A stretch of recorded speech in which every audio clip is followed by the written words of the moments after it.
Jerome Powell's being sued, and I'm going to tell you by who and why. And yes, the details will make you definitely angry in this episode of Crypto News in a Flash. So VeChain partners with Franklin Templeton, and I know a lot of VeChain fans out there are happy about this. CryptoQuant CEO Ki-Young Ju asserts publicly that Bitcoin cycle theory is dead. So the 4-year cycle of the up and down format that crypto has seen based on Bitcoin's halving cycles is officially over, according to Ki-Young Ju, admitting that his whale-based predictions have failed. He said that institutional adoption is much bigger than he originally thought, stating that we are currently in a new cycle where old long-term whales are selling not to retail, but to new long-term whales. He regrets ignoring this shift with his bull cycle is over claim, apologizing to everyone whose financial investments were impacted by his bad forecasts. It's amazing how many times I've tried telling people this, that this is just the beginning, and I've been argued with left and right that I have no clue what I'm talking about and that the bull run's over. Well, the bull run was clearly not over,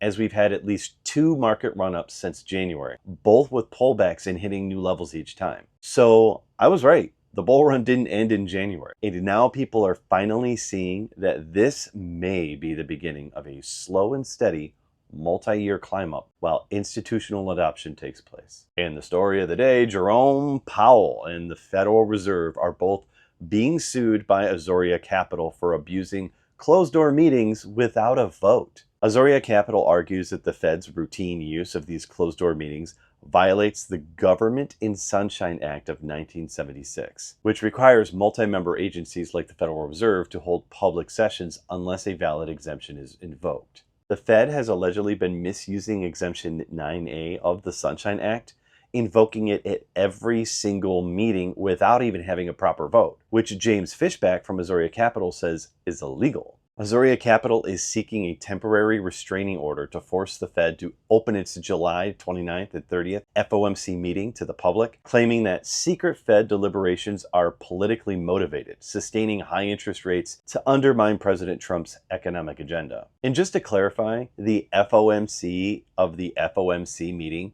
literally means Federal Open Market Committee, and they only meet 8 times a year. This next meeting would be their 4th of this year. And all 3 meetings prior, they invoked to be closed-door meetings without a vote. And just to update, I was even wrong. They've already had 4 closed-door meetings this year, so this would be their 5th.